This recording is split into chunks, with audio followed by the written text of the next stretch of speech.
when an 18-year-old girl walked into a luxury hotel covered in bruises. The staff saw someone they wanted to turn away. She didn't ask for help. She didn't ask for pity. She asked for work because 2 children were waiting for her to come home. But the man who owned that hotel saw something nobody else did, and the decision he made changed everything. The lobby of the Hale Grand smelled like imported leather and something floral Marlo couldn't name. She'd walked past this building 100 times, always on her way to somewhere cheaper, somewhere that didn't notice people like her. Today, she walked in. The woman behind the concierge desk looked up, and Marlo watched her expression shift. It started with professional courtesy, the kind you learn when you work in a place like this, and ended somewhere between concern and suspicion. Marlo knew what she was seeing. The bruise along her jawline was 5 days old, fading from purple to greenish yellow. The bandage wrapped around her left hand was clean, but it was drugstore gauze, not hospital grade. She was limping, favoring her right leg, and the exhaustion under her eyes had carved itself into something permanent. She didn't belong here. "Can I help you?" the woman asked. Her name tag read Simone. Her voice was careful. "I'm looking for work," Marlo said. Her voice came out steady. She'd practiced that. "Housekeeping, kitchen, front desk, anything." Simone blinked. "Do you have an application?" "No." Marlo shifted her weight, feeling the pull in her ribs. "I can fill one out now. I can start today." "We're not—" Simone paused, glancing toward the back offices. "We're not actively hiring right now, but if you leave your information, I can work nights, weekends, whenever you need someone." Marlo kept her hands still at her sides. She'd learned not to fidget. Fidgeting made people think you were lying. "I don't need benefits, just hourly." Simone's eyes dropped to the bandage again. "Honey, are you safe? Do you need me to call someone?" "I need work," Marlo repeated. "That's all." The silence stretched. Somewhere behind them, a phone rang. A luggage cart rolled across marble. "Let me get the manager," Simone said finally. Marlo nodded. She didn't sit in the leather chairs near the window. Sitting meant getting comfortable, and she couldn't afford that. If they told her to leave, she needed to be ready to walk out with her dignity intact. She counted the seconds. 143. The man who emerged from the back hallway didn't look like a manager. He looked like someone who owned things. Thatcher Hale was 36, though Marlo didn't know that yet. What she knew was that he moved through the lobby like he'd built it himself, like every inch of polished floor and imported stone existed because he'd willed it into being. He wore a suit that probably cost more than 6 months of rent. His dark hair was pushed back from his face, and his eyes, gray, sharp, assessing, found her immediately. He didn't smile. He didn't ask if she was okay. He stopped 3 feet away and looked at her the way someone might look at a puzzle they hadn't decided to solve yet. "You're looking for work," he said. It wasn't a question. "Yes." "Housekeeping?" "Anything." His gaze moved over. Her face, her hand, the way she was standing. She forced herself not to look away. Men like this, men with power, they tested you by watching how you reacted to being seen. "You have experience?" he asked. "Cleaning, inventory, customer service. I've worked restaurants, retail, hotels." That last part was a stretch. She'd worked one motel for 3 weeks before the owner went out of business, but it was technically true. References? Not recent ones. Why not? Because the last place she worked fired her when she missed 2 shifts after her stepfather broke her wrist. Because she couldn't explain the injuries without raising questions she couldn't afford to answer. Because every time she tried to build something stable, life knocked it down. "Personal reasons," she said. Thatcher was quiet for a long moment, then he said, "You're 18. It wasn't a question, but she answered anyway. "Yes." "You live nearby?" "Close enough." "Alone?" Her throat tightened. "No." He waited. She didn't elaborate. Most people would have pushed. Most people would have asked the obvious questions, demanded explanations, tried to fill the silence with concern, or judgment, or pity. Thatcher just nodded slowly, like he'd confirmed something he already suspected. "Come back tomorrow," he said. 8 a.m. We'll do a trial shift." Marlo's chest loosened, just slightly. "Thank you." "Don't thank me yet," Thatcher said. His voice was flat, matter of fact. "You'll be cleaning guest rooms. 6 floors. If you can't keep up, you're done. I can keep up. We'll see. He turned to leave, then stopped. What's your name? Marlo. Last name? She hesitated. Pierce. He looked at her for one more beat, and Marlo had the strangest sense that he could see straight through her. Not just the bruises and the exhaustion, but the fear beneath it, the calculation, the weight she was carrying that had nothing to do with her injuries. Then he walked away. Simone was staring at her. He never does that, she said quietly. Marlo didn't ask what she meant. She left the hotel, walked 4 blocks to the bus stop, and rode 12 minutes to the part of town where the buildings leaned and the streetlights flickered. The apartment was on the 3rd floor of a building that should have been condemned a decade ago. The lock stuck, the way it always did. Marlo shouldered the door open and stepped into the smell of mildew and something burnt from the unit next door. Jamie was sitting on the couch, legs tucked under them, staring at the TV. The sound was off. Ivy was asleep on the floor, curled around the stuffed rabbit Marlo had found at a thrift store 3 months ago. Jamie looked up, 7 years old, with Marlo's same dark hair and their mother's sharp chin. Did you get it? I start tomorrow, Marlo said. Jamie's shoulders dropped, not relief, just the absence of the worst-case scenario. What time will you be home? I don't know, yet. Marlo crouched down next to Ivy, brushed hair off her face. The 5-year-old didn't stir. But I'll be back. I always come back. Jamie nodded. They both knew the promise wasn't enough, but it was all Marlo had. She'd walked into that hotel, looking for work, but she wasn't trying to survive for herself. 2 children were waiting for her to come back, and she would do anything to make sure she could. Marlo arrived at the Hale Grand at 7:53 a.m. She left the apartment at 6:30, taking 2 buses and walking the final 8 blocks because she couldn't afford the transfer. Her ribs ached from sleeping on the floor. She'd given Jamie and Ivy the couch, layered with every blanket they owned, and the bandage on her hand was starting to fray at the edges. She'd rewrapped it in the gas station bathroom. The employee entrance was around the back, near the service elevators.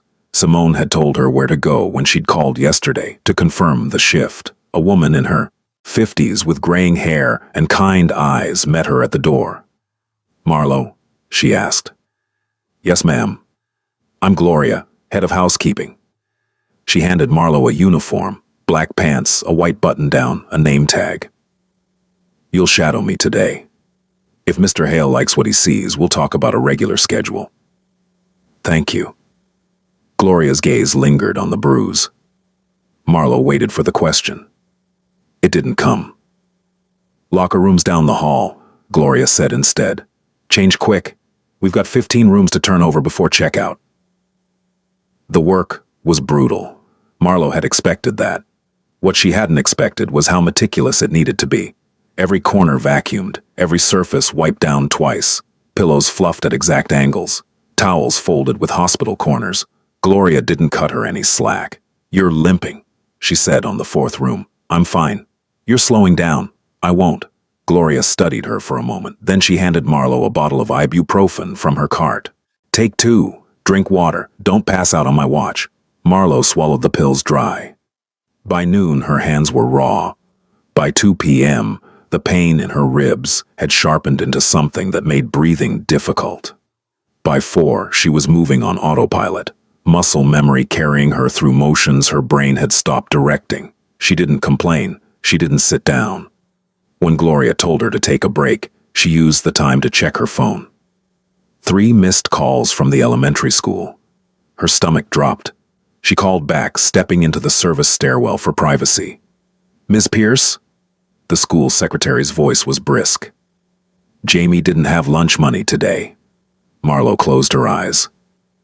I thought I put a check in their backpack yesterday. It bounced. Of course it did. I'll bring cash tomorrow, Marlo said. Jamie also said they haven't had a physical in over a year. We need updated immunization records by Friday or they can't attend. I'll take care of it. And we've noticed Jamie's been falling asleep in class. Is everything okay at home? The question was loaded, coded.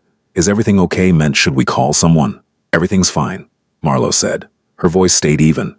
Jamie's just been staying up too late. I'll handle it. The secretary didn't sound convinced. Okay, but Miss Pierce, if you need resources, I don't, thank you. She hung up before the woman could finish. Her hands were shaking. Resources, that's what they always called it.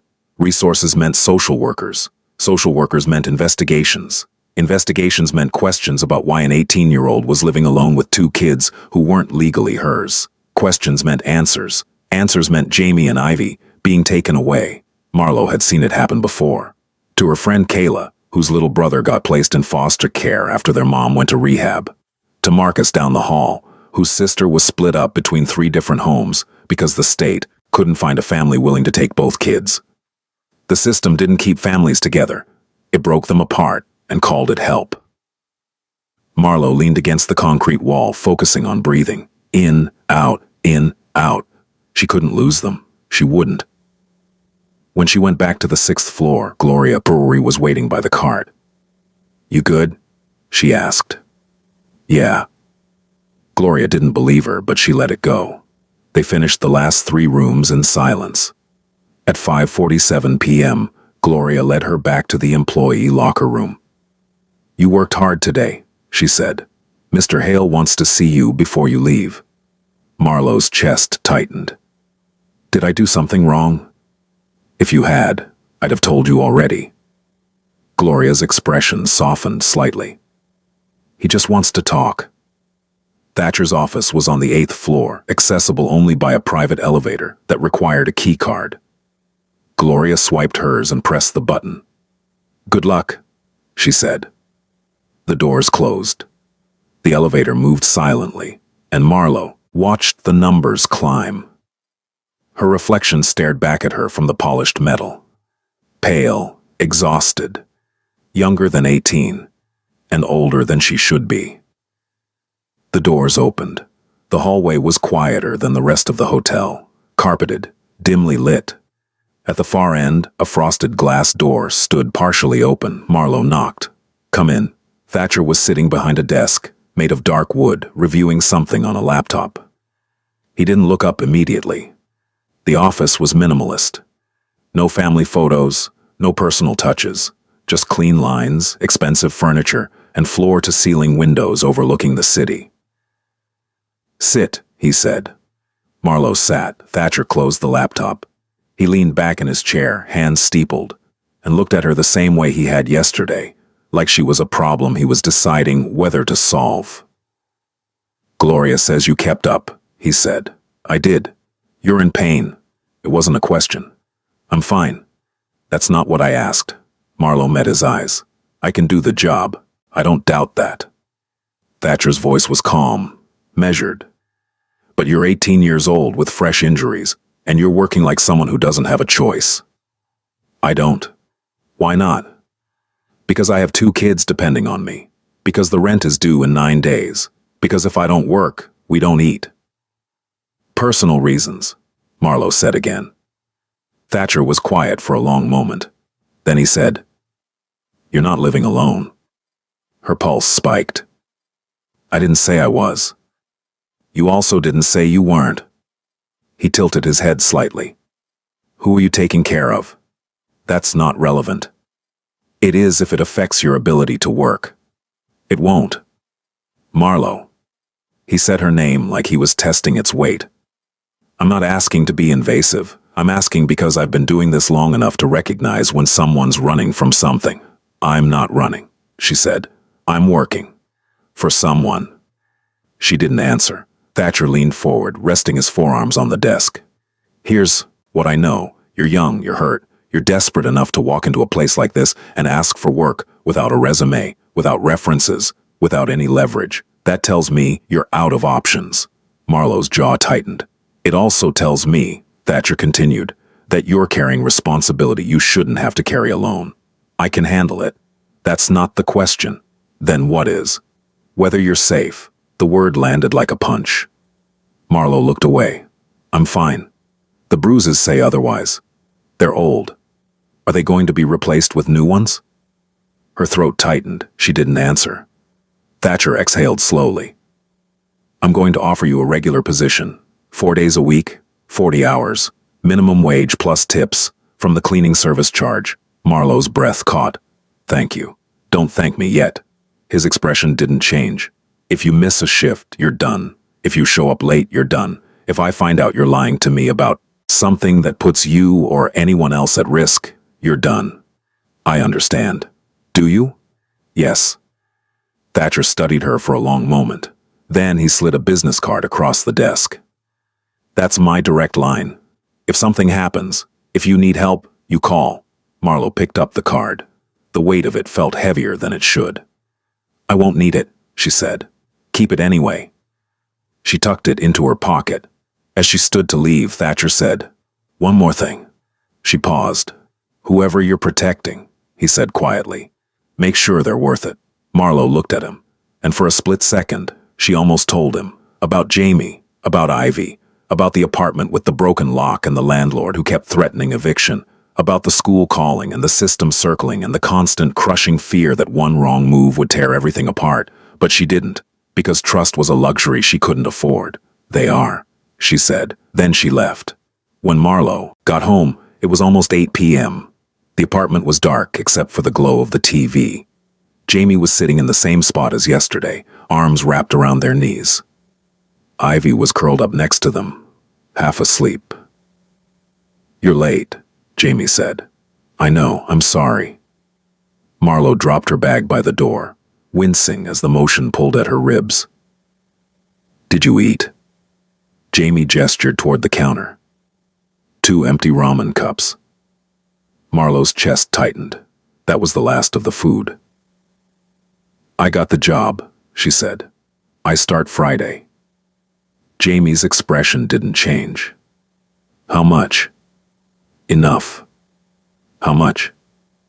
Marlowe hesitated. Minimum wage, 40 hours a week. Jamie was quiet, doing the math.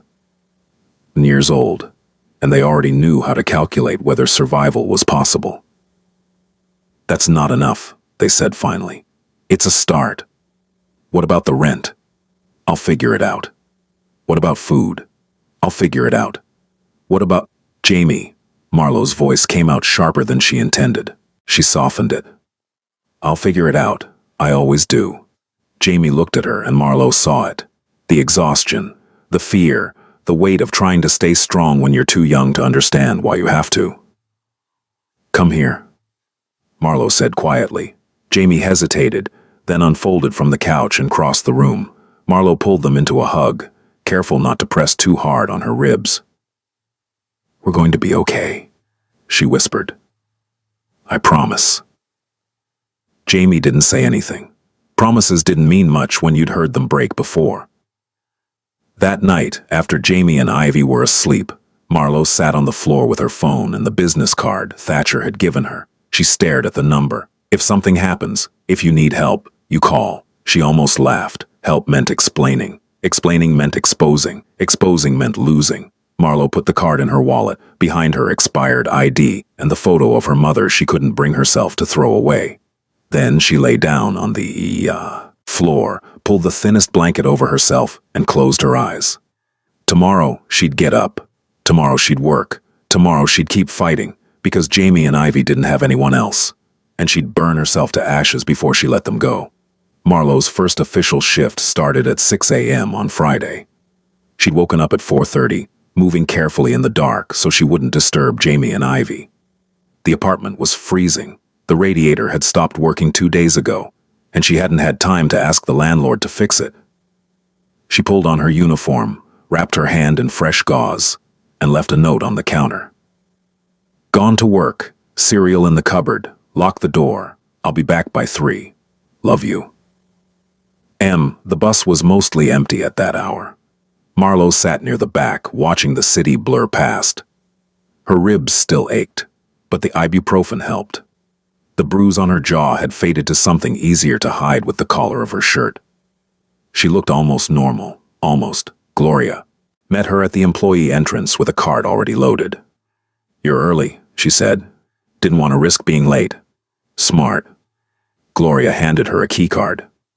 You're on floors 4 through 6 today. Checkouts by 11, early arrivals at 2. Move fast. Stay thorough. Marlo nodded. The work was the same as the trial shift. Vacuum, wipe, fold, replace, but faster. Guests left behind messes that ranged from careless to outright disgusting. And Marlo learned not to react, not to the overflowing trash, not to the stains on the sheets, not to the half-empty bottles of expensive alcohol left on nightstands. She just cleaned. By 10 a.m., she'd finished 8 rooms. By noon, 15. Her hands were raw, her back ached, and she'd skipped both her breaks to stay ahead of schedule. At 1:30 p.m., Gloria found her in the linen closet on the 5th floor. "You're making the rest of us look bad," Gloria said, but there was no malice in it. Just observation. "Sorry. Don't be. Just don't burn yourself out in the first week." She paused. "You eat lunch?" Marlo shook her head. Gloria sighed and handed her a granola bar from her apron pocket. "Eat. You're no good to anyone if you collapse." Marlo took it. "Thank you." "Don't thank me. Just don't make me scrape you off the floor." By 3 p.m., Marlo had finished all 22 rooms on her floors. She clocked out, changed back into her street clothes, and checked her phone. No missed calls. Relief washed over her. She took the bus home, got off 3 stops early to save the fare, and walked the rest of the way. The apartment was quiet. Too quiet. "Jamie?" she called. No answer. Panic spiked. She moved through the apartment quickly. Living room, kitchen, bathroom. The bedroom door was cracked open. Inside, Jamie and Ivy were sitting on the floor, surrounded by crayons and a stack of printer paper Marlo had stolen from the hotel weeks ago. Jamie looked up. "You're back." "Yeah." Marlo's chest loosened. "What are you doing?" "Drawing." Ivy held up a picture. Stick figures in front of a house with a triangle roof and a smiling sun. "It's beautiful," Marlo said. Ivy beamed. Jamie was quieter. "There was a lady at school today." Marlo's stomach dropped. "What lady?" "From the office. She wanted to know if we were okay." "What did you tell her?" "That we're fine." Jamie's voice was flat. "That you take care of us." "Good." "She didn't believe me." Marlo crouched down next to them. "Did she say anything else?" "That someone would come by to check on us." The words hit like ice water. "When?" "She didn't say." Marlo closed her eyes, forcing herself to breathe. This was it. This was what she'd been afraid of. The school had flagged them. Someone, a social worker, a case manager, someone with a clipboard, worry, and the authority to tear their lives apart, was coming. "It's going to be okay," she said, even though she didn't believe it. Jamie looked at her. 7 years old, and already too smart to fall for false comfort. "What are we going to do?" they asked. "We're going to clean," Marlo said. "We're going to make this place look perfect. And when they come, you're going to tell them the truth, that I take care of you, that we're safe, that we're fine. But we're not fine. They don't need to know that." Over the next 3 days, Marlo worked herself to the bone. She picked up an extra shift on Saturday, another on Sunday. She cleaned the apartment until her hands cracked and bled, scrubbing mold off the bathroom tiles and patching holes in the walls with spackle she bought at the dollar store. She hid everything that looked wrong. The eviction notice that had been taped to the door last month, the stack of unpaid bills on the counter, the fact that there was no food in the fridge except a half-gallon of milk and some leftover rice. She coached Jamie, told them what to say, what not to say. "We're fine. Marlo takes care of us. We go to school every day, we have food, we have clothes. We're safe." On Monday, someone knocked. Marlo opened the door to find a woman in her 40s with a kind face and a laminated badge clipped to her belt. "Marlo Pierce?" the woman asked. "Yes." "I'm Caroline Ruiz. I'm with Child Protective Services. Can I come in?" Marlo's heart was pounding, but she stepped aside. "Of course." Caroline entered slowly, taking in the apartment. Her gaze swept over the clean floors, the freshly wiped counters, the couch where Jamie and Ivy sat stiffly, hands folded. "Hi, kids," Caroline said gently. Ivy looked at Marlo. Marlo nodded. "Hi." Ivy whispered. Caroline sat down in the chair across from them. "I'm here to make sure everyone's doing okay. Is that all right?" Jamie nodded. Can you tell me about your day? Caroline asked. What do you do after school? We come home, Jamie said. We do homework. Marlo makes dinner. What does Marlo make? Pasta, rice, sometimes chicken. Caroline made a note.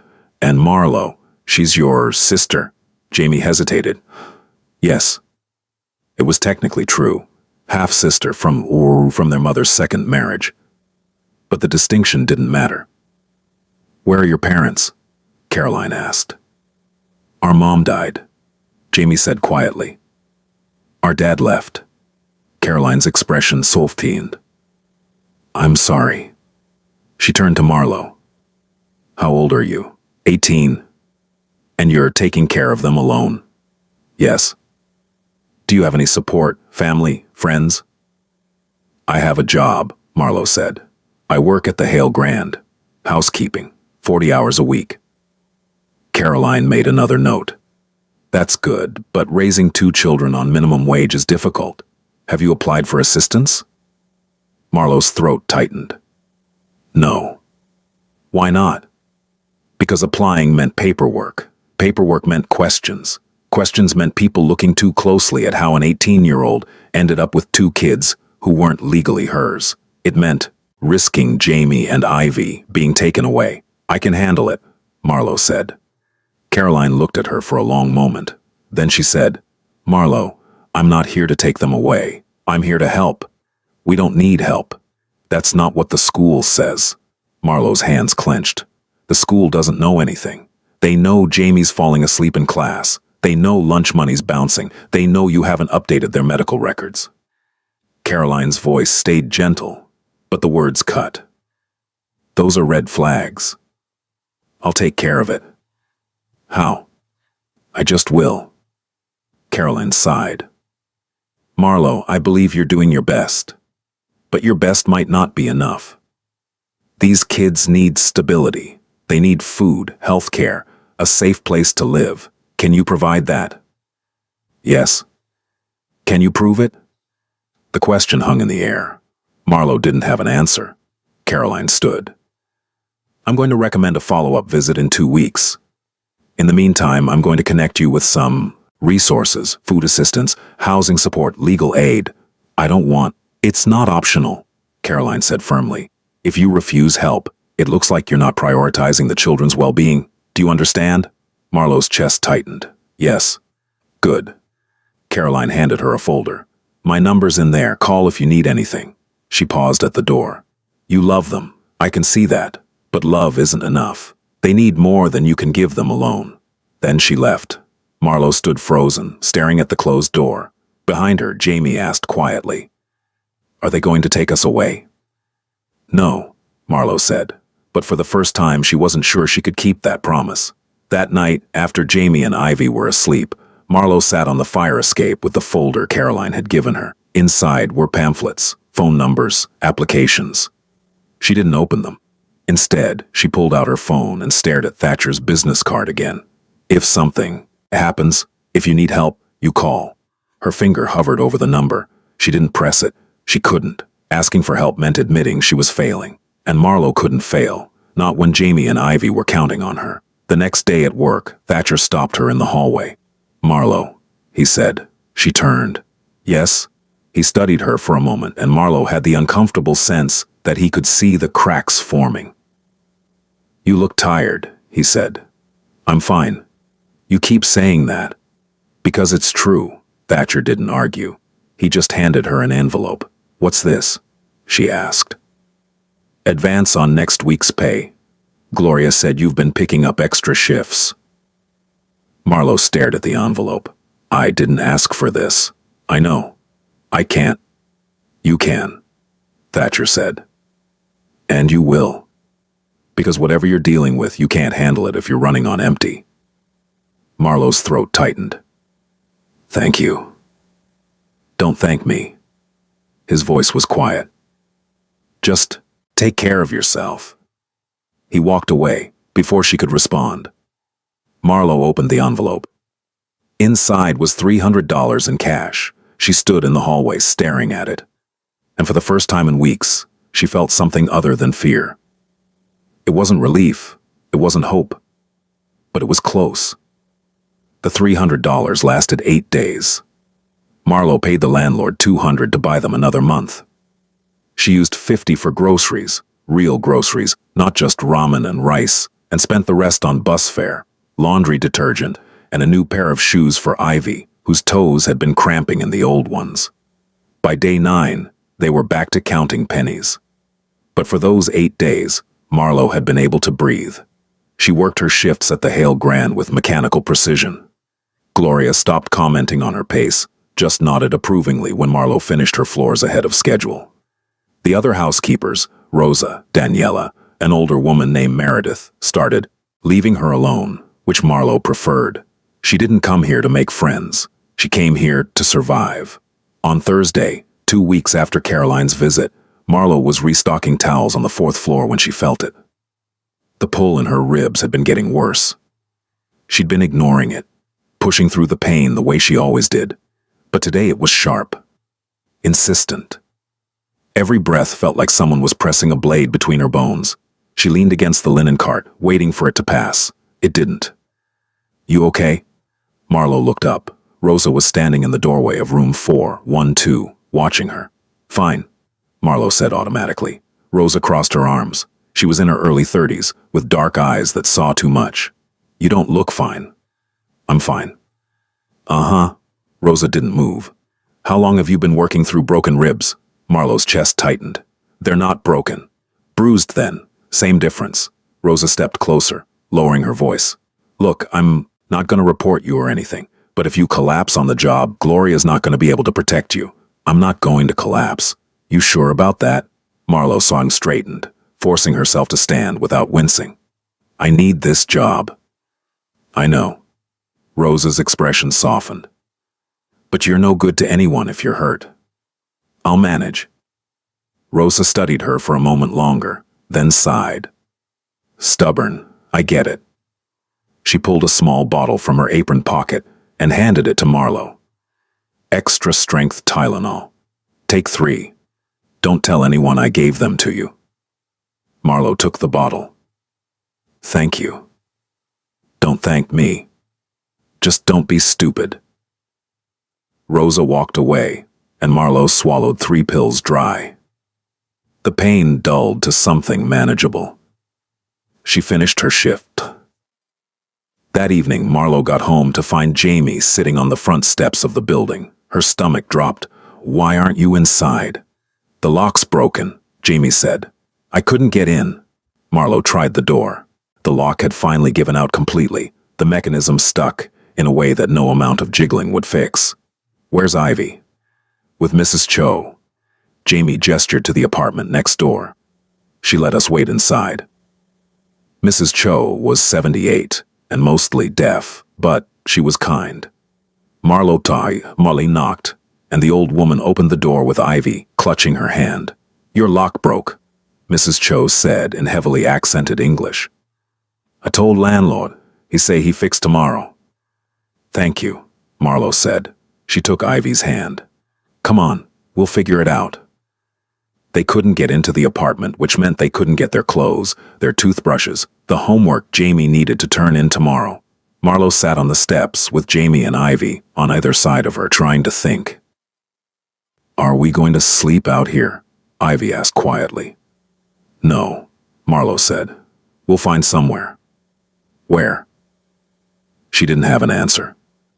The shelter would ask too many questions. A motel would cost money she didn't have. Sleeping on the street wasn't an option with 2 kids. Marlo pulled out her phone, staring at the screen. She had $47 in her bank account, not enough for a room. Her finger hovered over Thatcher's number. "If something happens, if you need help, you call." She pressed dial before she could talk herself out of it. It rang twice. "Marlo." His voice was calm, steady, like he'd been expecting her. Her throat tightened. "I need help." "Where are you?" "Home. But the lock broke and we can't get inside and I don't have anywhere else to go and—" "Slow down." Thatcher's voice cut through the spiral. "Are you safe right now?" "Yes." "Are you hurt?" "No." "Okay, give me your address."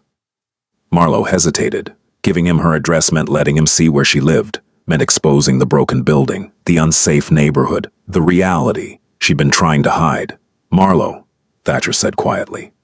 I can't help if I don't know where you are. She gave him the address. Stay where you are, he said. I'll be there in 20 minutes. He hung up. Marlo sat on the steps, arms around Jamie and Ivy, and waited. Thatcher arrived in 18 minutes.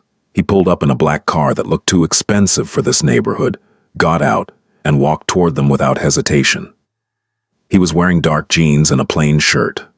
No suit, no polished veneer, but he still looked like he didn't belong here. His gaze moved over the building, the broken lock, the rust on the fire escape. Then he looked at Marlo. These are your siblings, he said. It wasn't a question. Marlo nodded. Thatcher crouched down so he was eye level with Jamie and Ivy. I'm Thatcher, he said. His voice was quieter than Marlo had ever heard it. Your sister works for me. Jamie stared at him silent. Ivy hid behind Marlo's leg. Thatcher didn't push. He just straightened and looked at Marlo. How long has the lock been broken? It's been sticking for weeks. Today, it gave out completely. Has your landlord been notified? Yes. And? He said he'd fix it tomorrow. Thatcher's jaw tightened. You can't stay here tonight. I know. Do you have somewhere to go? Marlo shook her head. Thatcher was quiet for a moment. Then he said, Come with me. Where? The hotel. I have vacant suites. Marlo's chest tightened. I can't afford. You're not paying. Thatcher's voice was firm. You work for me. That means you're my responsibility. Understood? I don't need charity. It's not charity. It's logistics. He gestured toward the car. Get in. Marlo looked at Jamie and Ivy. They were both watching her, waiting for her to decide if this man was safe. She didn't know, but she didn't have another option. Okay, she said quietly. The drive to the Hale Grand was silent. Jamie and Ivy sat in the back, pressed against each other. Marlo sat in the passenger seat, hands folded in her lap, watching the city blur past. Thatcher didn't ask questions. He didn't try to fill the silence. He just drove. When they arrived, he parked in the underground garage and led them to a service elevator Marlo had never used before. It required a key card and went straight to the 8th floor. The suite he unlocked was bigger than Marlo's entire apartment. Floor-to-ceiling windows overlooked the city. A king-sized bed sat in the main room with a pull-out couch and a separate bedroom visible through an open door. The bathroom had a soaking tub and marble counters. It was the kind of place Marlo had only seen in magazines. Ivy's eyes went wide. We're staying here? For tonight, Thatcher said. He set a key card on the table. There's food in the fridge, clean towels in the bathroom. If you need anything, call the front desk. Marlo's throat tightened. Thank you. Don't thank me yet. Thatcher looked at her and his expression was harder than before. Tomorrow we're going to talk. About what? About why an 18-year-old is raising 2 kids alone in a building that should be condemned. Marlo's pulse spiked. That's not. It is my business, Thatcher said quietly. Because you work for me, and because I don't let people who work for me fall through the cracks. He left before she could argue. That night, Marlo lay in the massive bed with Jamie and Ivy curled up on either side of her. The sheets were soft. The room was warm. For the first time in months, she felt safe. But safety was terrifying. Because safety meant letting her guard down, and letting her guard down meant someone could see the truth. Jamie stirred beside her. Marlo? Yeah? Is he going to help us? Marlo didn't know how to answer. I think so. Do you trust him? She thought about Thatcher's calm voice, the way he'd crouched down to talk to Jamie and Ivy, the fact that he'd come when she called. I don't know yet, she said honestly. Jamie was quiet for a moment, then, I'm scared. Me too. What if they take us away? They won't. How do you know? Because I won't let them. Jamie didn't say anything else, but they pressed closer, and Marlo wrapped her arms around them. Across the room, Ivy was already asleep, her breathing soft and even. Marlo stared at the ceiling, watching shadows shift. Tomorrow, she'd have to explain. Tomorrow, she'd have to trust. Tomorrow, everything could fall apart. But tonight, they were warm. Tonight, they were safe. And for now, That was enough. Marlo woke to sunlight streaming through the windows. For a moment she forgot where she was.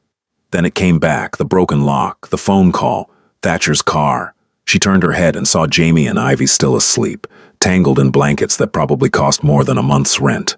It was 6:47 a.m. She needed to be at work by 8. Marlo slipped out of bed carefully, trying not to wake them. She found her phone on the nightstand and saw 2 texts from Gloria. "Heard you had an emergency. Take the day. See you tomorrow." The second was from Thatcher. "Come to my office at 10. Bring the kids." Marlo's stomach tightened. She showered quickly, using the expensive soap and shampoo that smelled like something she couldn't pronounce. When she came out, Jamie was awake, sitting on the edge of the bed. "Where are we?" they asked. "The hotel. Thatcher let us stay here last night." "Why?" "Because our lock was broken." Jamie processed this. "Is he going to ask questions?" "Probably." "What are we going to say?" Marlo sat down next to them. "The truth. The truth gets us taken away." "Not all of it." Marlo's voice was quiet. "Just enough." Jamie looked at her and Marlo saw the fear there. The distrust. The knowledge that adults didn't help. They just made things worse. "I won't let anything happen to you," Marlo said. "I promise." "You can't promise that." "I can try." 10 a.m. Marlo knocked on Thatcher's office door. "Come in." She entered with Jamie and Ivy behind her. Ivy was holding Marlo's hand so tightly, it hurt. Thatcher was sitting behind his desk, but he stood when they entered. He gestured toward the chairs. "Sit." Marlo sat. Jamie and Ivy climbed into the chair next to her, pressed together. Thatcher leaned against the front of his desk, arms crossed. He looked at Marlo for a long moment, then at the kids, then back at her. "How old are they?" he asked. 7 and 5. "And they're your siblings?" "Half-siblings. Same mother." "Where's your mother?" Marlo's throat tightened. "Dead. 2 years ago." Thatcher's expression didn't change, but something shifted in his eyes. "I'm sorry." She nodded. "And their father?" "Gone. He left when Ivy was born." "What about yours?" "Never met him."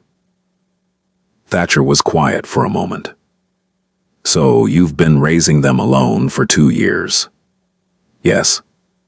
"Since you were 16? "Yes." "Does anyone else know?" "The school. CPS came to check on us 2 weeks ago." "And?" "They're monitoring the situation." Marlo's voice stayed flat. "They want to see if I can provide a stable environment." "Can you?" The question cut. Marlo looked at him. "I'm trying." "That's not what I asked." "It's the only answer I have." Thatcher exhaled slowly. He moved to the chair behind his desk and sat down, steepling his fingers. "Marlo, what you're doing is impossible. I'm doing it anyway. You're 18 years old. You're working 40 hours a week for minimum wage. You're living in a building that's falling apart. You can't keep this up." "I don't have a choice." "You do." Thatcher's voice was calm, but there was steel underneath. "You can let someone help you." "Help how?" Marlo's hands clenched. "By calling CPS and telling them I can't handle it, by putting Jamie and Ivy in foster care, by proving that I'm not good enough." "That's not what I'm suggesting." "Then what are you suggesting?" Thatcher leaned forward. "I'm suggesting you stop trying to do this alone. I don't have anyone else. You have me." The words hung in the air. Marlo stared at him. "Why?" "Why what?" "Why do you care? You don't know me. You don't owe me anything." Thatcher was quiet for a long moment. Then he said, "When I was 15, my mother died. My father was already gone. I had a younger brother, 12 years old. We had no family, no support. The state wanted to split us up." Marlo's breath caught. "A man I barely knew stepped in," Thatcher continued. "He wasn't a good man, but he kept us together, and that mattered." "What happened?" "I worked for him, learned his business, made sure my brother had food, school, a future." Thatcher's gaze was steady.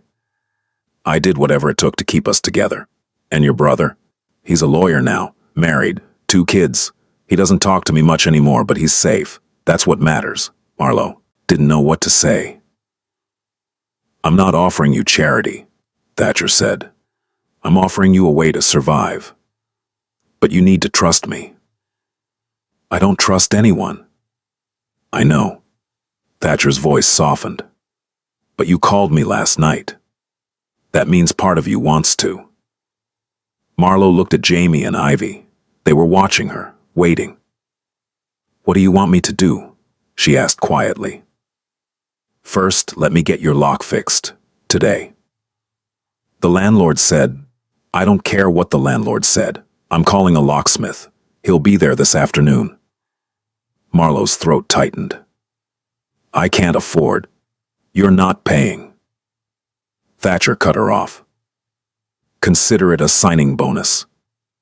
For what? For trusting me. He paused. Second, I want you to let me look into your situation, quietly, see what options you have. Options for what? Housing, legal guardianship, resources you might not know about. Marlowe's chest tightened. And if there aren't any options, then we figure out Plan B. What's Plan B? Thatcher didn't answer immediately. Then he said, We'll cross that bridge when we get to it. The locksmith arrived at Marlowe's apartment at 2 p.m. Thatcher had sent her home in a car, along with Jamie and Ivy, while he made the arrangements. The locksmith was professional, efficient, and didn't ask questions. He replaced the entire lock mechanism, installed a deadbolt, and handed Marlowe 3 new keys. All set, he said. How much do I owe you? Already taken care of. He left before she could argue. Marlowe stood in the doorway, staring at the new lock. It was solid, secure, the kind of thing she should have had months ago. Behind her, Jamie asked, Why is he helping us?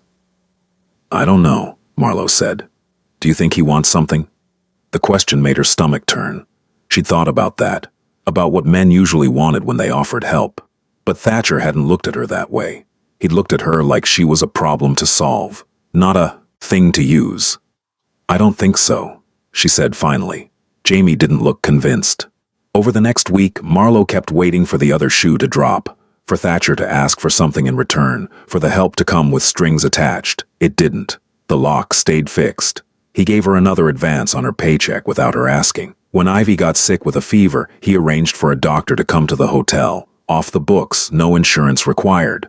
The doctor prescribed antibiotics and told Marlowe the fever would break in 2 days. It did. Marlowe kept working her shifts, kept bringing Jamie and Ivy home, kept holding everything together with duct tape and sheer will. But something had shifted. The weight was still there, but it felt less crushing.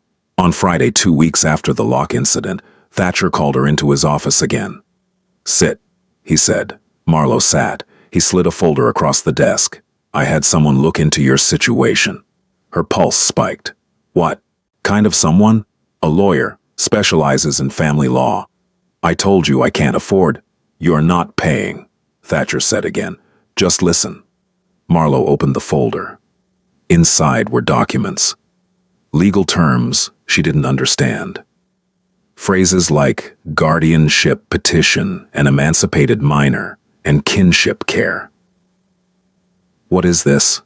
She asked. Options. Thatcher leaned back in his chair. Right now, you're in a legal gray area. You're 18, which means you're an adult. But Jamie and Ivy aren't your legal dependents. If CPS decides you're not fit, they can take them. Marlowe's chest tightened. I know that. But there are ways to formalize the arrangement, make it legal, prove that you're their guardian. How? Petition for guardianship. It's not adoption. It's temporary, but it gives you legal authority. It also makes you eligible for support programs, foster care stipends, Medicaid, food assistance. Marlowe stared at the papers. And if I do this, then CPS has less ground to stand on. You're not just some kid trying to survive. You're a legal guardian doing everything by the book. What if they say no? Then we appeal. Thatcher's voice was firm. But the lawyer thinks you have a good case. You've been taking care of them for 2 years. You have a job. You're stable. I'm not stable. You're more stable than foster care. Marlowe looked at him. Why are you doing this? I told you, I don't let people who work for me fall through the cracks. This is more than that. Thatcher was quiet for a moment. Then he said, "You remind me of someone." "Who?" "Me." That night, Marlo sat on the fire escape with the folder in her lap. She read through the documents slowly, trying to understand the legal jargon. Guardianship meant responsibility. It meant proving she could take care of Jamie and Ivy. It meant opening herself up to scrutiny. But it also meant protection. It meant no one could take them away without a fight. She pulled out her phone and called Thatcher. He answered on the second ring. "Marlo, I want to do it," she said. "The guardianship thing." "You're sure?" "No, but I don't have a better option." "Okay." She heard him moving, the sound of papers shuffling. "I'll set up a meeting with the lawyer. Monday work for you?" "Yes." "Good." He paused. "Marlo." "Yeah?" "You're doing the right thing." "How do you know?" "Because you're still fighting." She didn't know what to say to that. "Get some rest," Thatcher said quietly. "You're going to need it."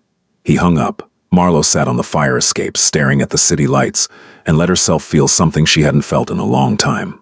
Hope. The lawyer's name was Grace Mendoza. She was in her mid-40s with sharp eyes and a handshake that could crack bones. Thatcher had arranged for them to meet at the hotel, in one of the conference rooms on the second floor. Marlo arrived early, Jamie and Ivy in tow. Grace looked at them and smiled. It wasn't a pitying smile. It was professional. "You must be Marlo." "Yes, ma'am." "And these are Jamie and Ivy." The kids nodded. Grace gestured to the table. "Let's sit. We have a lot to cover." For the next hour, Grace walked Marlo through the process. Guardianship required documentation, proof of income, proof of housing, background checks, home visits, references. It required Marlo to prove she was fit to raise 2 children. "It's not going to be easy," Grace said. "The court will scrutinize everything. Your age, your finances, your living situation. I know. But you have advantages." Grace tapped her pen against the notepad. "You've been their primary caregiver for 2 years. You have a steady job. You have support." Support.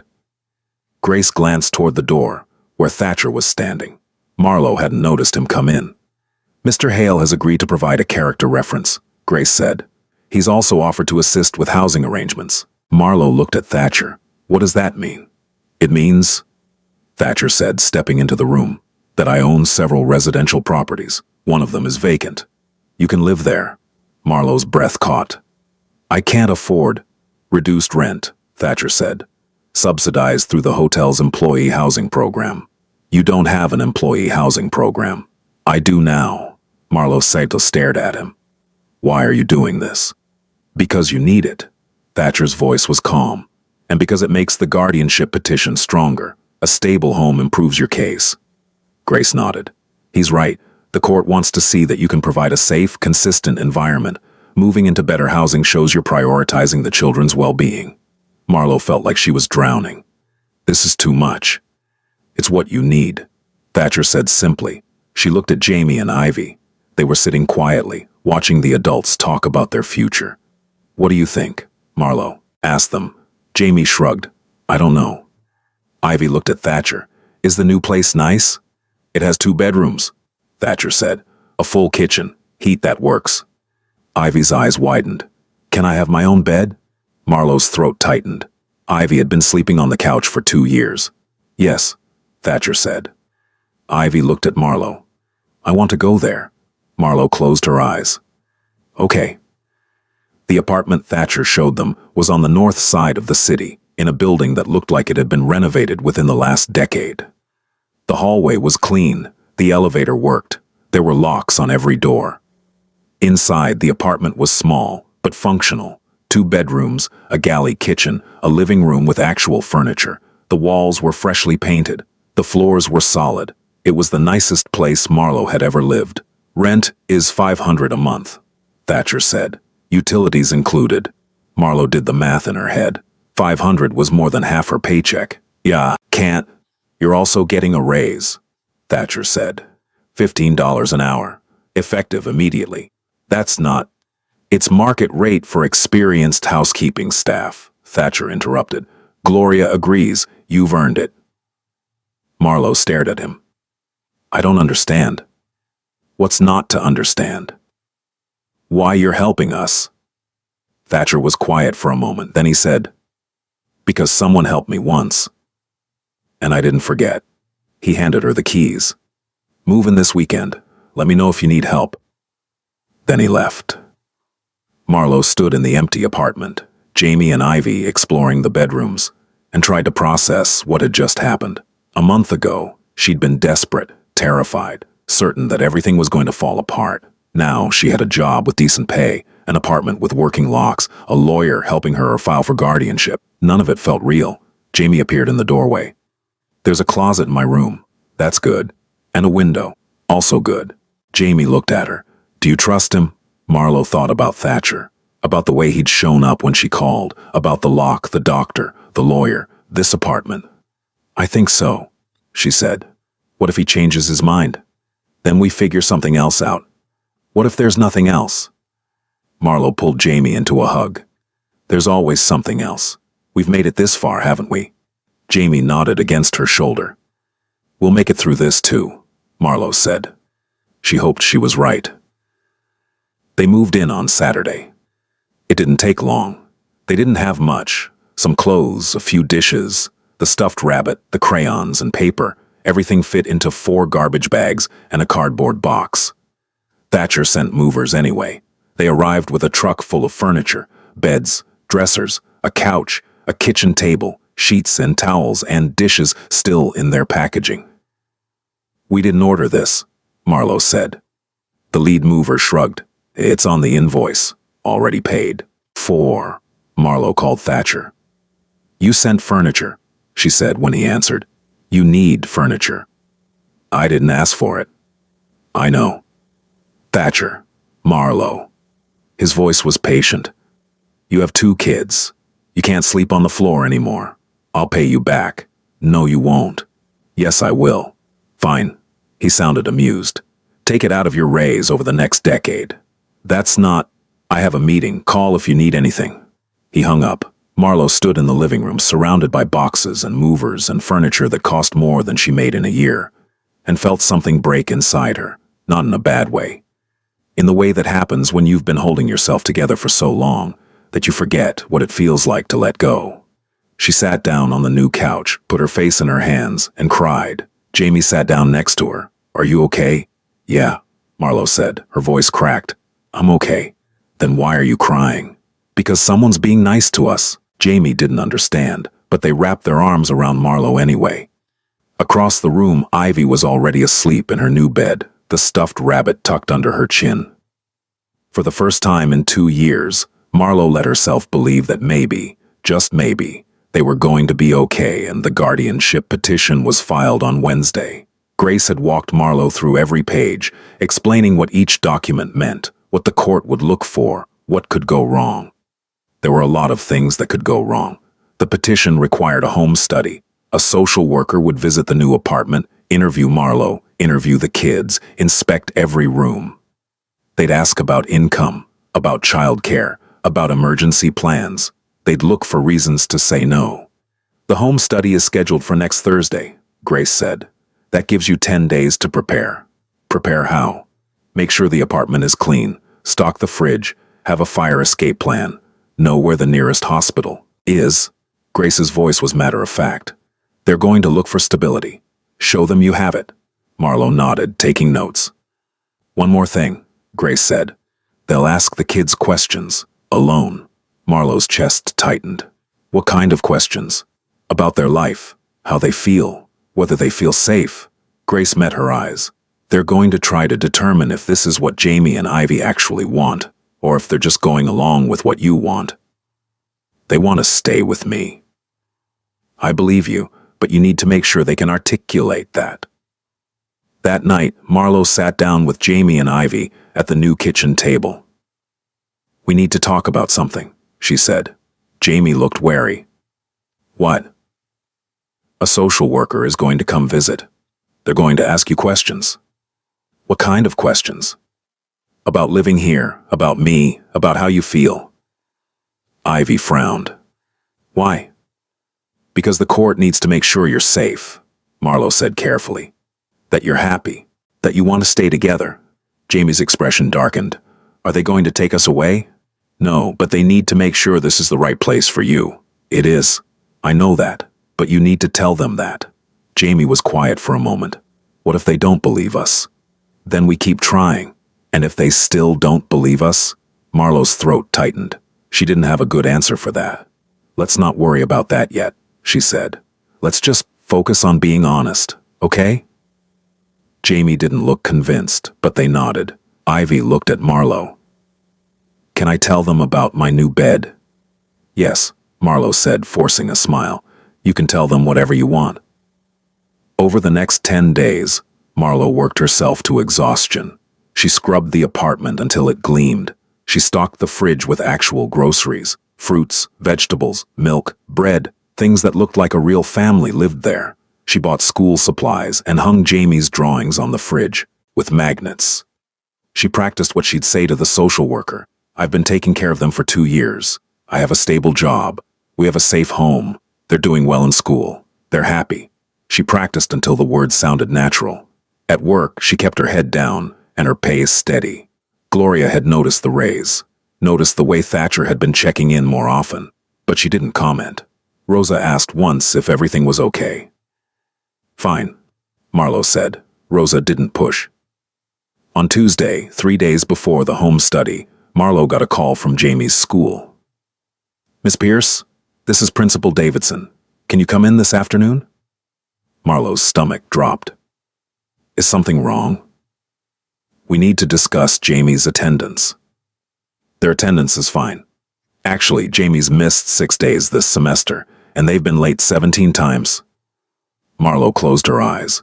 The missed days had been when Ivy was sick, when Marlo couldn't afford a babysitter. The late arrivals were from bus delays, from mornings when she'd worked overnight shifts and slept through the alarm. I'll be there at 3, she said. She clocked out early, took 2 buses, and arrived at the school at 3:12. Principal Davidson was a thin woman in her 50s, with gray hair and a perpetually tired expression. She gestured to a chair in her office. Jamie's a good student, she said. Smart, quiet, well-behaved, but the attendance is concerning. I know, I'm working on it. Working on it how? I have a better job now, better hours. It won't happen again. Davidson looked at her for a long moment. Ms. Pierce, I'm going to be direct with you. We have concerns about Jamie's home situation. Marlo's pulse spiked. Why? They're exhausted. They fall asleep in class. They don't have lunch money half the time. They're carrying stress that 7-year-olds shouldn't have to carry. I'm handling it. Are you? The question was blunt, honest. Marlo met her eyes. I'm 18 years old, raising 2 kids alone. I'm doing the best I can. I don't doubt that, Davidson said. Her voice softened slightly. But your best might not be enough. It has to be. Why? Because the alternative is worse. Davidson was quiet. Then she said, I received a call from Child Protective Services last week. They're monitoring your case. Marlo's blood ran cold. And they asked about Jamie's school performance. I had to tell them the truth. What did you say? That Jamie is struggling, that there are red flags. Marlo's hands clenched. You're making it harder for me to keep them. I'm documenting reality, Davidson said. If the reality changes, so will my reports. It is changing. I have a new apartment, a better job. I'm filing for guardianship. Davidson's expression shifted slightly. Guardianship? Yes, the petition was filed last week. The home study is Thursday. That's good. Davidson leaned back in her chair. That's very good. It shows you're taking responsibility. I've always been taking responsibility. I know, but now you're making it official. She paused. If you can prove stability, consistent attendance, regular meals, safe housing, it will help your case. I'm trying. Try harder. Davidson's voice was firm. Because if you don't, the state will make the decision for you. Marlo left the school, feeling like she'd been punched in the chest. 6 absences. 17 late arrivals, red flags. She'd been so focused on keeping them fed, keeping them safe, that she hadn't realized how visible the cracks were. She took the bus home, picked up Ivy from Mrs. Cho's apartment, and tried to keep her hands from shaking. That night, she made dinner, spaghetti with jarred sauce, and sat down with Jamie and Ivy. "We need to talk about school," she said. Jamie looked down at their plate. "I know. You've been late a lot. I'm sorry. It's not your fault." Marlo's voice was gentle. "But we need to fix it. Starting tomorrow, I'm setting 3 alarms. We're leaving 15 minutes earlier, okay?" Jamie nodded. "And if you're tired in class, you need to tell me. I'll figure something out." "You're always tired," Jamie said quietly. Marlo didn't have an answer for that. The home study was on Thursday at 10 a.m. Marlo had taken the day off work. She'd cleaned the apartment again that morning, even though it was already spotless. She'd made sure Jamie and Ivy were dressed in clean clothes, hair brushed, faces washed. She'd made sure everything looked perfect. The social worker's name was Linda Kowalski. She was in her early 50s, with kind eyes and a clipboard that made Marlo's stomach turn. "Thank you for having me," Linda said, stepping inside. "Of course." Linda walked through the apartment slowly, taking notes. She opened the fridge, checked the smoke detectors, looked at the locks on the windows. "This is a nice place," she said. "Thank you. How long have you been here?" 2 weeks. "And before that?" Marlo hesitated. "An apartment on the east side. The building wasn't safe." "Why did you move?" "My employer helped me find better housing." Linda made a note. "Your employer is Thatcher Hale?" "Yes." "And he owns this building?" "Yes." "Does that create any conflicts of interest?" Marlo frowned. "I don't understand. Are you being coerced in any way? Pressured to accept help in exchange for anything?" The implication was clear. Marlo's jaw tightened. "No, he's helping because he can. That's all." Linda studied her for a moment. "Okay." She sat down at the kitchen table and asked Marlo a series of questions. About her income, about her schedule, about childcare arrangements, emergency contacts, medical care. Marlo answered each one carefully, honestly. Then Linda asked to speak with Jamie and Ivy. Alone. Marlo's chest tightened. "Why alone?" "It's standard procedure. I need to make sure they feel comfortable speaking freely. They're 7 and 5. They're going to be scared." "I understand, but it's necessary." Marlo looked at Jamie and Ivy.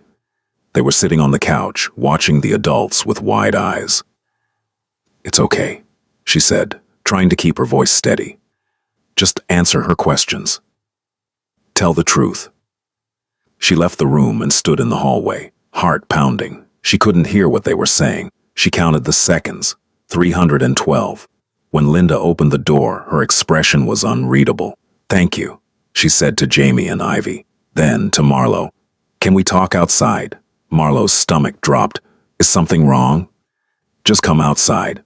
They stepped into the hallway. Linda closed the door behind them. "Jamie told me something concerning," she said. Marlo's pulse spiked. "What?" "They said you cry at night, that you work until you can barely stand, that you give them your food when there isn't enough." Marlo's throat tightened. They also said you're the only person who's ever protected them, that they'd rather be with you than anyone else, that they're terrified of being separated." Linda's voice softened. "Marlo, you're doing everything you can, but you're drowning, and Jamie sees it." "I'm not drowning." "You are." Linda's voice was firm, but not unkind. "And the court is going to see it too. So what do I do?" "You accept help. Real help, not just housing and a raise. You get support systems in place. Therapy for the kids, childcare, resources." "I'm trying, I know." Linda put a hand on Marlo's shoulder. "And I'm going to recommend approval for the guardianship. But you need to understand, this isn't over. The court will check in. If things slip, they'll intervene." Marlo's voice cracked. "I can't lose them." "Then don't give them a reason to take them away." That night, after Jamie and Ivy were asleep, Marlo sat on the couch with her phone. She stared at Thatcher's number for a long time. Then she called. "Marlowe." He answered immediately. "How did it go?" "She's recommending approval." "That's good." "She also said I'm drowning." Thatcher was quiet for a moment. "Are you?" "Yes." "What do you need?" Marlowe closed her eyes. "I don't know." "Yes, you do." She did. She needed help. Real help.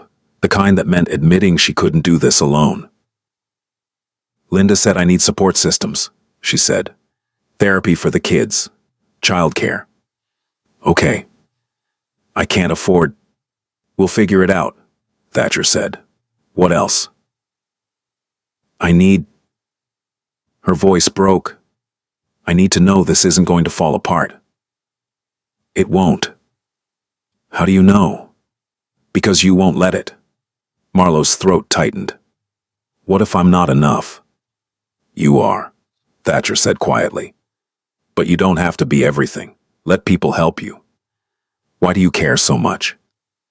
"I told you. You remind me of someone." "Yourself." "Yeah." Marlowe was quiet for a long moment. Then she said, "Thank you." "Don't thank me yet," Thatcher said. "We're not done." "What do you mean?" "The guardianship hearing is in 3 weeks. You need to be ready." "I will be." "I know you will." He paused. "Get some rest, Marlowe. You've earned it." He hung up. Marlowe sat in the dark, staring at nothing. She'd trusted him with the truth, and he hadn't run. For the first time in 2 years, she let herself believe that maybe, just maybe, she didn't have to do this alone. The guardianship hearing was scheduled for October 12th, 3 weeks after the home study.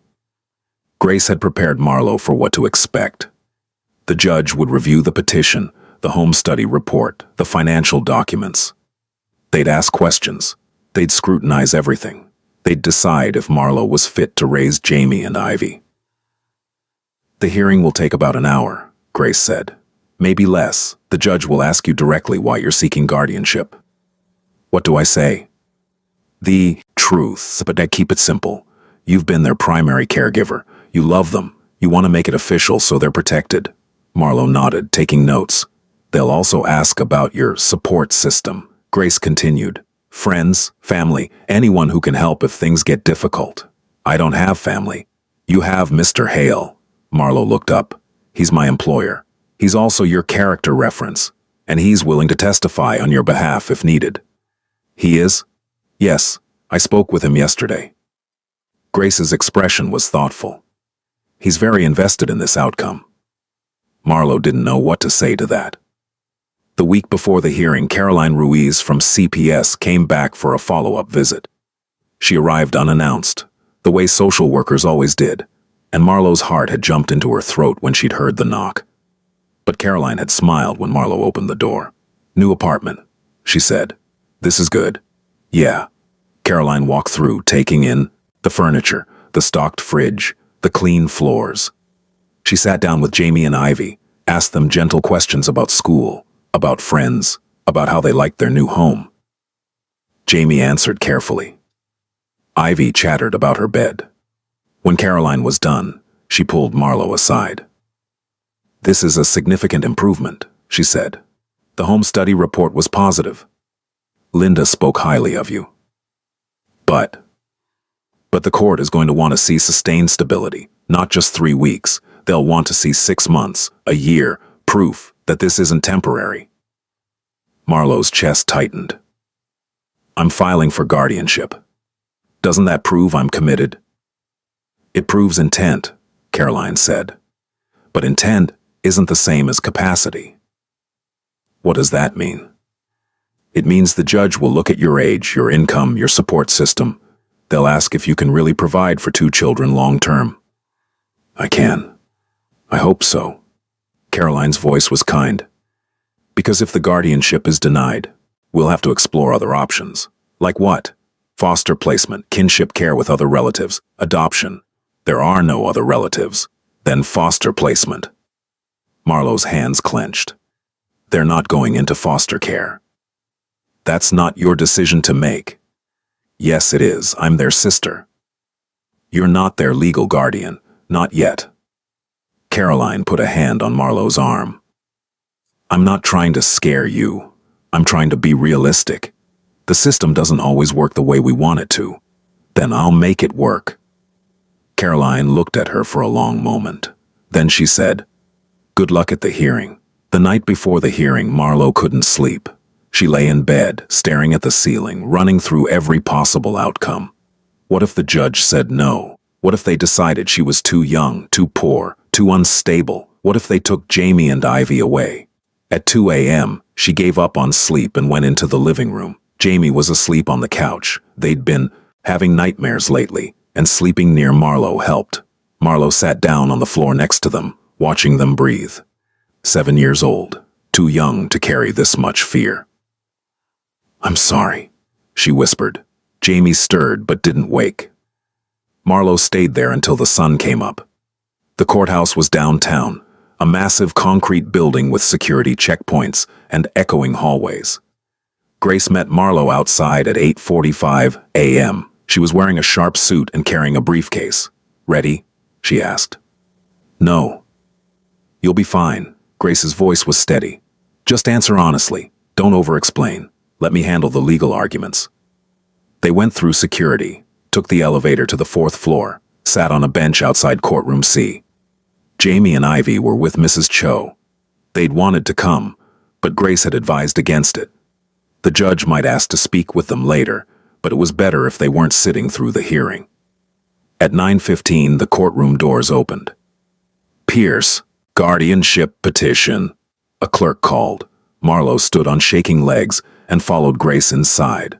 The courtroom was smaller than she'd expected. Wood-paneled walls, rows of benches, a judge's bench at the front, elevated and imposing. Judge Andrea Thornton was in her 60s, with sharp eyes and gray hair, pulled back in a tight bun. She looked at Marlowe with the kind of expression that gave nothing away. "Ms. Pierce," she said, "please approach." Marlowe walked forward, Grace beside her. The next hour was a blur. Grace presented the case, explained Marlowe's history with Jamie and Ivy, detailed the improvements, the new apartment, the stable job, the support from Thatcher. The judge asked questions. "You're 18 years old, Ms. Pierce?" "Yes, Your Honor." "And you've been caring for these children since you were 16? "Yes." "Why didn't you seek legal guardianship sooner?" Marlowe hesitated. "I didn't know I could." "Or you were afraid the state would intervene?" The question was pointed. "Both," Marlowe said honestly. Judge Thornton made a note. "Tell me about your income." Marlowe explained her job at the Hale Grand, the raise, the 40 hours a week. "And your housing is subsidized by your employer?" "Yes." "Is there any impropriety in that arrangement?" Marlowe's jaw tightened. "No, Your Honor. Mr. Hale is helping because he can. That's all." "Mr. Hale is here to testify?" Grace nodded. "Yes, Your Honor." "Call him." A clerk opened the courtroom doors, and Thatcher walked in. He was wearing a suit, dark, perfectly tailored, and he moved with the same quiet authority he always had. He didn't look at Marlowe as he approached the stand. He was sworn in. "Mr. Hale," Judge Thornton said, "you employ Mrs. Pierce?" "Yes, Your Honor." "For how long?" 5 weeks. "And in that time you've provided her with a raise, subsidized housing and legal assistance?" "Yes." "Why?" Thatcher didn't hesitate. "Because she needed it, and because she's proven she's willing to work for it. You understand that some might view this as coercion? That you're using your position as her employer to exert influence?" "I understand how it might look," Thatcher said calmly. "But that's not what's happening. Ms. Pierce came to me asking for work. I gave her a job. She worked hard. I recognized that and compensated accordingly. When I learned about her situation with Jamie and Ivy, I offered help. She didn't ask for it. I offered. Why? Because I was in her position once, and someone helped me. I'm paying it forward." Judge Thornton studied him. "You have no ulterior motive?" "No, Your Honor." "You're not seeking custody yourself?" "No." You're not expecting anything in return. No. The judge made another note. Thank you, Mr. Hale. You may step down. Thatcher left the stand. As he passed Marlowe, he met her eyes for just a second. She saw something there she hadn't seen before. Belief. The hearing continued. The judge reviewed the home study report. Linda's recommendation, Caroline's follow-up notes. Finally, Judge Thornton looked at Marlowe. Miss Pierce, do you understand what you're asking for? Yes, Your Honor. Guardianship is a legal responsibility. It means you're accountable for these children's well-being, their education, their health, their safety. If you fail, the state will intervene. I understand. Do you believe you can provide for them adequately? Marlowe's throat tightened. I'm going to try. That's not what I asked. Yes, Marlowe said, her voice steadier. I believe I can. Judge Thornton was quiet for a long moment. Then she said, I'm going to grant the petition. Marlowe's breath caught. Guardianship is hereby awarded to Marlowe Pierce for Jamie and Ivy Pierce, effective immediately. This arrangement will be reviewed in 6 months.